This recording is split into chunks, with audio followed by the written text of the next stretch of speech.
in external electric field. External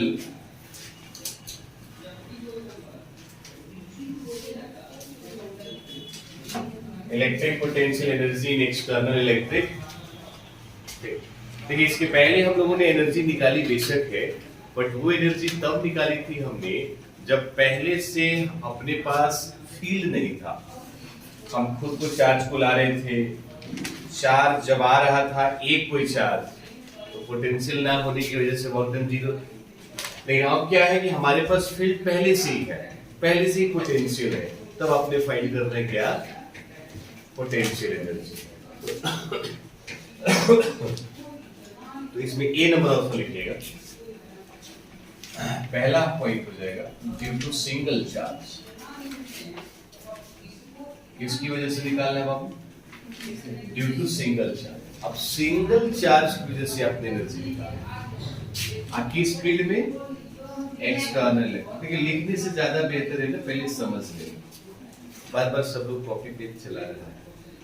हम कह रहे हैं कि एनर्जी फाइंड करना है in the presence of electric field, but इसके पहले जो हमने एनर्जी फाइंड की है वो इन द प्रेजेंस ऑफ नहीं था, वहां इलेक्ट्रिक फील्ड एब्सेंट था। स्टार्टिंग में हम ला रहे थे किसी चार्ज को तो फील्ड बना रहा था, लेकिन अब सिलसिला ये होगा कि फील्ड पहले से है और तब चार्ज को लाए तब आपने एनर्जी फाइंड कर ली। क्लियर? तो हमने कहा ना कि किसकी वजह से निकालना है, सिंगल चार्ज की वजह से। कोई बात नहीं, this is x, this is y and this is 0। ठीक है, इधर हमने कोई पॉइंट कंसीडर कर लेना है, इधर आपने कोई पॉइंट कंसीडर कर लेना है और इस पॉइंट को आपने मान लेना है कौन सा, ओरिजिन से इस लाइन को जब आप मिलाओगे तो इसका पोजीशन वेक्टर कितना हो जाएगा भाई, क्योंकि पहले से ही फील्ड है, चार्ज को ला दीजिए तो वर्क डन हो जाएगा। यस सर, क्योंकि फील्ड पहले से है। तो हम ऐसा मान लेते हैं, पर समझिएगा कि चार्ज पहले से था नहीं। Let initially charge is at infinity, let charge Q is initially at infinity। Initially क्या बाबू, स्टार्टिंग में चार्ज कहाँ रखा है, तो इंफिनिटी तो रखा हुआ है, तो इंफिनिटी में तो वर्क डन भी जीरो, एनर्जी भी zero. Now charge Q is bringing from infinity to point P। Charge Q को कहां से लाया जा रहा है, इंफिनिटी से, पॉइंट 2। अब यहां पे हम मान लेते हैं लेट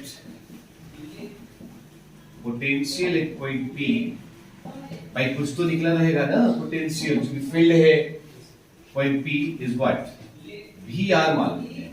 क्या मान लेते हैं, VR नथिंग, R कुछ नहीं है, मैंने R बोला कि इतने गैप पर हमारा पोटेंशियल है। आप सिंपल इसे V भी लिखेंगे तो भी कोई दिक्कत, सिंबॉलिक के अलग अलग दिखाने के लिए हमने क्या कंसीडर कर लिया, therefore work at point P। अब ला रहे हो ना बाबू, अब आप चार्ज को ला रहे हो, किस पॉइंट पे ला रहे हो, किस फील्ड में ला रहे हो, वर्क डन होगा, बिकॉज पोटेंशियल पहले से इन्वॉल्व है, तो पोटेंशियल और वर्क होगा। तो आपको पता है कि work is equal to what, charge into में क्या, पोटेंशियल। तो ये पोटेंशियल क्या माना आपने, V R, चार्ज कौन सा, Q, तो V और R। आई बात समझ, तो किसी सिंगल चार्ज की वजह से पोटेंशियल वर्क कितना हो जाएगा, इतना।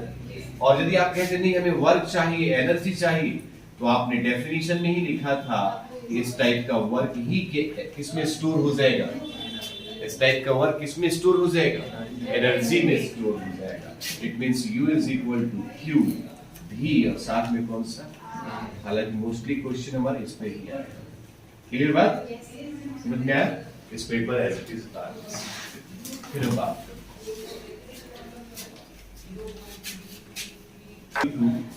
कौन सा बाबू, मतलब ये हुआ कि फील्ड अपने को वही लेना है, फील्ड पहले से ही है। अब उस फील्ड में एक चार्ज पहले से नहीं, दो चार्ज की वजह से आपने एनर्जी फाइंड कर दिया। पहले वाला एक प्रोसेस लेके चलना है, मतलब कि अब यहाँ पर क्या हो जाएगा R1। इस पॉइंट का नाम हम रख देंगे A, और इधर एक पॉइंट रख देंगे जस्ट कौन सा, इसका भी पोजीशन वेक्टर 5 है, और यदि इस लाइन को मिलाते हो तो यू नो R2 माइनस कौन सा, जिसे आप आराम से क्या लिख देते हैं, ठीक बात। तो अब हम पहले से कह देते हैं यहाँ पर लेट चार्जेस Q1 इन कौन सा, ध्यान देखिएगा, Q1 इन कौन सा, Q2 आर इनिशियली एट क्या बाबू, स्टार्टिंग में कहाँ रखा हुआ है, एक एक चार्ज को लाएंगे, फील्ड पहले से है, फील्ड पहले से है तो वर्क हो जाएगा क्योंकि पोटेंशियल बन चुका होगा। तो हमने कह रहे two charges Q1 Q2 initially है, तो हम यहाँ पे कहेंगे कि there now charge Q1 is bringing to point, Q1 को ला रहे हैं कहां से, इंफिनिटी से। तो हम पोटेंशियल की बात करें तो पोटेंशियल को आप नहीं कह सकते V और साथ में यहाँ क्या ले सकते, इसलिए वर्क 1 2 मान सकते या वर्क 1 मान सकते। कितना हो जाएगा Q1, आप ही के साथ क्या लिख सकते हैं, और यहाँ एक प्यारा सा वर्ड इंग्लिश का, क्या फिर से हम चार्ज Q2 को यहाँ लाए, पहले से तो ला ही दिए, Q2 को लाए तो वर्क 2 नहीं निकाल सकते, क्या हो सकता है किसी को तकलीफ, लेकिन एक पते की बात आपको पहले बता देंगे, कल ही हम लोगों ने देखा था कि हमने हमारे पास दो चार्जेस हो और कुछ सेपरेशन हो तो एनर्जी निकाली जा सकती, तो हम कहेंगे ना वर्क वो बिना फील्ड का था, हम लोगों ने फील्ड क्रिएट किया, अब फील्ड पहले से है और चार्ज को लाया, तो now work done at point B, at point क्या बाबू, लेकिन वजह कौन बनेगा Q1, तो ये हम जानते हैं, कल ही लोगों ने निकाला था। मान लीजिए इसका नाम रख देते हैं क्या C, और इसका फॉर्मूला कल आपने निकाला था 2 पॉइंट चार्ज का 1/4 pi epsilon Q1 Q2 by में R1 यस नो, कल निकाले थे। तो अपने पास हो गया ये वाला, एक वर्कडन ये वाला और एक वर्कडन। अब आप आओ बताएं टोटल वर्कडन कितना हो जाएगा, तो क्या करें,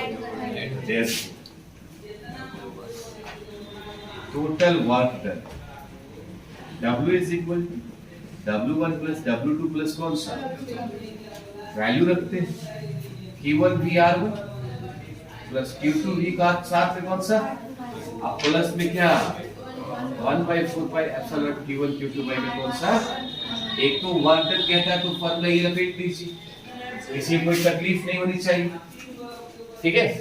और ऐसा क्वेश्चन कहे कि एनर्जी, तो बात वही रिपीट कर देनी, क्या बात कि by definition W is equal to what, energy is equal to Q1 VR, मतलब जो वैल्यू आपका ये वाला उसी को लपेट देना, अब प्लस में Q2 साथ में V के साथ क्या लगा देंगे R2 plus 1/4 pi epsilon Q1 Q2 by में कौन सा, किसी को तकलीफ है क्या, कहाँ जीरो बल्कि यदि जीरो होता तो हम इस जीरो की जगह पे जीरो न लिखते, तो ये यू मानना है ना, आप अपना कॉमन सेंस लगा सकते, यू मिल। अब यहाँ पर हम एक फॉर्मूला आपको याद कराए थे, आपको याद होगा E का basic formula minus dt by क्या होता है, अब मैग्नीट्यूड ले ले तो कितना हो जाएगा, तो यदि E is equal to V by R है गाइस, तो V is equal to कितना होता है, जरूरत पड़ेगी इस V पर ER लिखने की तो लिख सकते हैं, किसी को तकलीफ। अब देखिए कल हम लोगों ने क्वेश्चन किया था 2.5 का, ध्यान दीजिएगा, NCERT पेज नंबर क्या था, वो 65 था क्या, 65 था। एग्जाम्पल का 2.5 A B कर लिए थे ना, आज सिर्फ और सिर्फ क्या करना, सी पेज नंबर 65 पे क्या लिखिए, है ना। तो पेज नंबर 65 पर एग्जांपल के 2.5 का सी नंबर क्वेश्चन बड़े इत्मीनान से करेंगे, यहाँ तक समझ में आया, एक बार इसको ऐसे रिपीट फिर बात जी। तो तो आप सीधा सवाल है R1 का वैल्यू 9 सेंटीमीटर, माइनस को कंसीडर नहीं करना है, माइनस को कंसीडर क्यों नहीं करना है? क्योंकि डिस्टेंस नेवर बी माइनस।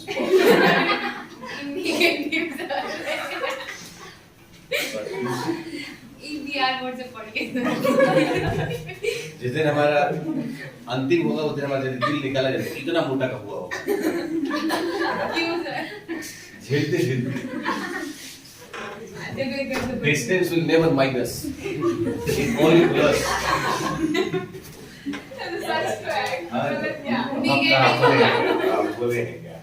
आप ही लोग हंसते हैं। R2 का वैल्यू कितना हो गया? अब Q1 का वैल्यू बहुत शायद दिया है -7 माइक्रोकूलम दिया था ना, तो 7 × 10⁻⁻6 कूलम, और Q2 का वैल्यू दिया है -2 × 10⁻�6 कूलम।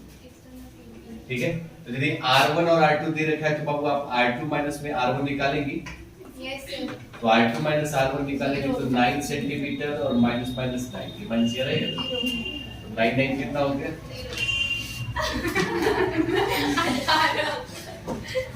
पिटाने का काम करो, प्लस माइनस कट ही जाता।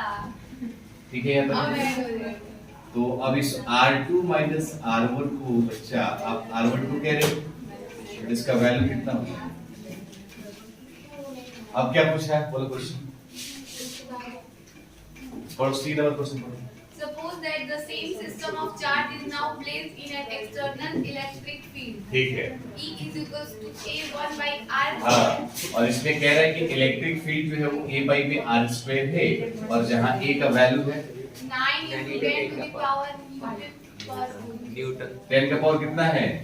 5 न्यूटन पर coulomb Yes sir. Metre square. Meter square. बस आगे What would the electrostatic energy of the pump be? U का वैल्यू निकालना है। चार्जेस कितने दिए हैं बाबू? तो पक्का? दो चार्जेस की वजह से टोटल वर्क डन कितना होता है? उतना ही होता है। तो इसलिए आपको वर्क डन निकालना है, तो एनर्जी में वही बात कर रहे थे। तो Q1 भी R1 बोलिए, Q2 भी साथ में कौन सा? आप प्लस 1/4πε0 Q1 Q2 बाई में कौन सा? महालक्ष्मी को कागज लिखना, देखती नहीं है, समझती नहीं हो। Q1 आपको समझ में आ रहा है? भी R1 को भी लिख सकते हैं, इसका कोई मतलब नहीं था, तो भी की वैल्यू यहाँ से कितनी लिख सकते हैं? तो E लिख करके आप क्या लिख सकते? और Q2 लिख करके फिर भी की जगह पर क्या लिखेंगे? आप प्लस इसका वैल्यू तो 9 × 10⁻9 और 7 × 10⁻⁻6 और -2 × 10⁻⁻6 और डिवाइड बाय 18 सेंटीमीटर है, तो 18 × 10⁻⁻, बोलो बालक, 9 दूनी 18 हो जाएगा, और 2 से 2 कट जाएगा, बचेगा कितना? 7। ये ऊपर जाएगा तो 9 2 11, 11 में से 6 गया 5, 5 में से 6 गया -1, तो 0.7 माइनस में, अर्थात Q1 का वैल्यू रहने दीजिए, E का वैल्यू A/r है, r² है, तो r² कौन सा? 1, और यहाँ क्या लिखेंगे? r। Q2 E की जगह पर A/r², और यहाँ पे क्या? r2। इसको सॉल्व किया तो माइनस में 0 पॉइंट कितना आ गया? स्क्वायर से R1 गया, स्क्वायर से R2। Q1 का वैल्यू 7 × 10⁻⁻6, एरिया की A का वैल्यू कितना दे रहे? +5 लेकिन -5 देख लो, और Q2 का वैल्यू माइनस में है, तो प्लस किस में आ जाएगा? -2 × 10⁻�6। A का वैल्यू कितना है? 9 × 10⁵। एक चीज छूट रहा है, R1 का वैल्यू यहाँ पे कितना है? 9 सेंटीमीटर, और यहाँ पे कितना है? 9 सेंटीमीटर। ठीक है भाई, अब -0 पॉइंट कितना? 9 से 9 गया, माइनस का तो ऊपर जाएगा तो प्लस 7 से जाएगा, 7 में से 6 गया 10, 10 को 7 से मल्टीप्लाई करो 70, 9 से 9 काटो, फिर यही चीज ऊपर जाएगा तो 7 7 में से गया 1, 10 10 दूनी, माइनस में 0.70 में से 20 गया 50, 50 में 0.7 मतलब 49.3 इज आंसर। सबका क्या? किसी को तकलीफ? तो कुल मिलाकर के एनसीईआरटी का पेज नंबर 65 पे 2.5 का सी नंबर क्वेश्चन बना। किसी को तकलीफ? Repeat please as it is. On dipole in external electric field. थोड़ा इंपॉर्टेंट है, पेपर में आ जाता है ना, स्टैटिक न्यूमेरिकल भी बन जाएगा। पेज नंबर 65, 66 या 67 पर एक्सरसाइज का 2.6। ठीक है, तो electric potential energy and dipole in external electric, ये जानना है। अर्थात क्वेश्चन कह रहा है कि हमारे पास एक फील्ड है, एक्सटर्नल फील्ड, उसको आप यूनिफॉर्म एज्यूम कर लीजिए, उसमें किसी डाइपोल को रख लीजिए। तो डाइपोल रखते ही हम समझ जाते हैं कि वो रोटेट करेगा। क्या करेगा? रोटेट करेगा, क्योंकि उसके ऊपर टॉर्क लगता है। तो हमारे कहने का मतलब ये है कि हमारे पास मान लीजिए यहाँ पर एक फील्ड तैयार करना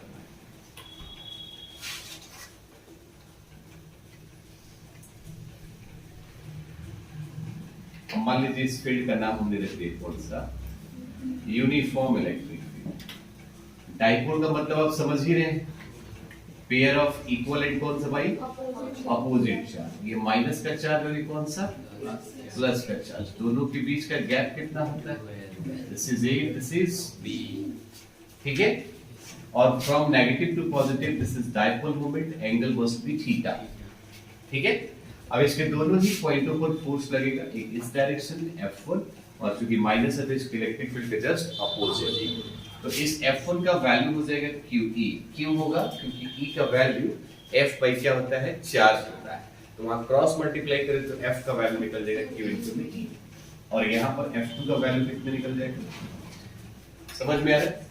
अब इस पर हमको एनर्जी निकालनी। एनर्जी निकलेगी क्यों? क्योंकि जैसे ही डाइपोल को फील्ड में रखोगे तो डाइपोल अपने एक्सिस पे रोटेट करता है। जब रोटेट करेगा तो डिस्प्लेस होगा with angle theta, that is angular displacement. तो डिस्प्लेसमेंट भी हुआ, टॉर्क भी लगा, वही तो वर्क होगा। That work is stored in the form of electric potential energy. वही वर्क हमारा किस फॉर्म में स्टोर्ड हो जाएगा? Electric potential. थोड़ा सा ध्यान से देखिए, हम यदि आपसे कहें कि फ्रॉम फिगर पोटेंशियल, फिगर में हम ऐसा देख रहे हैं कि प्लस क्यू चार्ज पर फोर्स निकालना। तो from figure force on charge कौन सा बाबू? प्लस। तो आप उस F1 का वैल्यू कितना दे सकते? QE। और फिर से हम बात करें कि फोर्स ऑन चार्ज कौन सा? माइनस। F2 का वैल्यू कितना हो जाएगा? माइनस। अब आपसे पूछें कि उस पूरे डाइपोल पर नेट फोर्स कितना होगा? हम आपसे कहें कि नेट फोर्स ऑन डाइपोल कितना होगा भैया? तो F is equal to, you can say F1 plus.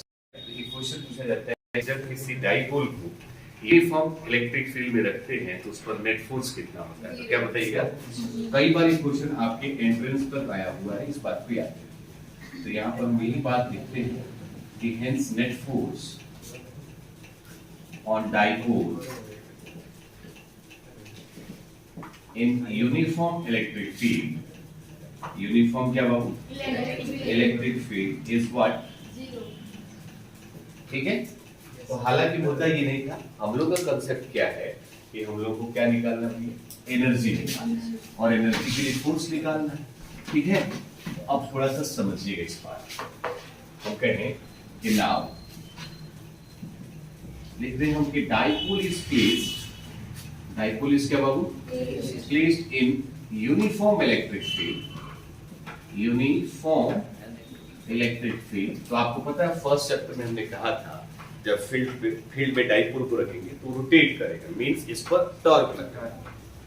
Therefore जो टॉर्क का फार्मूला था बाबू, जिसको आप टू कहा करते थे, उसका वैल्यू कितना? P sign.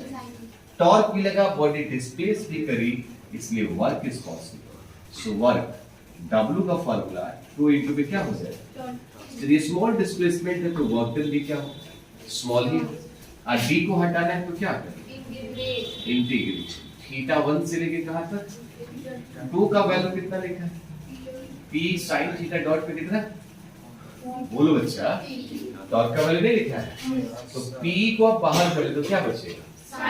साइन थीटा का इंटीग्रेशन आपको पता होना चाहिए, माइनस कॉस थीटा। लिमिट होगा थीटा 1 से लेके कहां?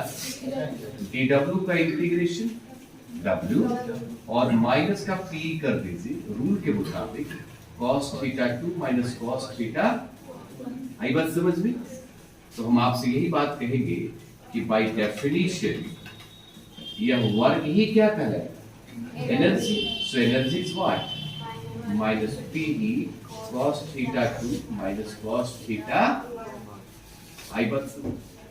इसको थोड़ा सा और आगे हम चेंज करेंगे, थोड़ा और इस बात को आगे बढ़ाएंगे, ताकि तब एनसीईआरटी का पेज नंबर 66 67 पर एग्जाम्पल में 2.6 ना, हाँ 2.6 आसानी से बन जाएगा। लेकिन इसमें कुछ कंडीशन कि हम थीटा एज्यूम करेंगे, इतना हो जाए तो वैल्यू कितना होगा, इतना हो जाए तो वैल्यू कितना होगा। पहले आप इसको